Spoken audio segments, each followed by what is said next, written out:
À Milan, en Italie, une journée de travail commence pour Tiziano Perchinuno, architecte. Une journée particulière puisque c'est dans un café qu'il vient s'installer avec son ordinateur et ses documents.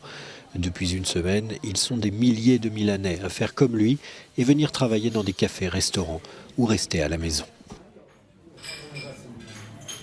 Venerdì ho ricevuto questa email in cui venivano descritte Vendredi le nuove dernier, j'ai procedure reçu ce mail per annonçant de consentire nouvelles mesures pour contenir le virus. La principale demande étant de commencer par une semaine de travail intelligent.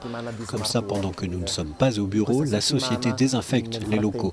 On nous a aussi demandé de surveiller notre santé et de les prévenir si notre situation change. di salute e avvisare anche l'azienda nel caso di un eventuale cambiamento.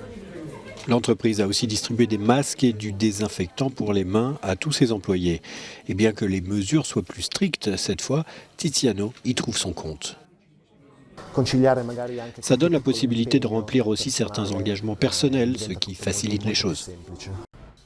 Mais dans la capitale financière italienne, alors que certains peuvent travailler de chez eux, d'autres n'ont pas d'alternative, surtout lorsque leur emploi est lié à la bourse de Milan. Dans ce bureau du centre de Milan, les traders sont bloqués dans leur salle de marché. Et ce n'est pas de gaieté de cœur, surtout quand cela concerne la santé des gens. Vous ne pouvez pas forcer vos employés à venir travailler. Alors nous essayons de trouver tous les moyens possibles pour continuer malgré tout. Et si la situation empire, nous déciderons de nous retirer du marché. Autour de la ville, seuls les centres commerciaux resteront fermés ce week-end. Les magasins et autres commerces pourront rester ouverts, mais ceux qui le font se retrouvent plus exposés. Il paraît qu'on va peut-être être obligé de fermer nos magasins si la situation empire. Et si on ferme, qu'est-ce qu'on devient?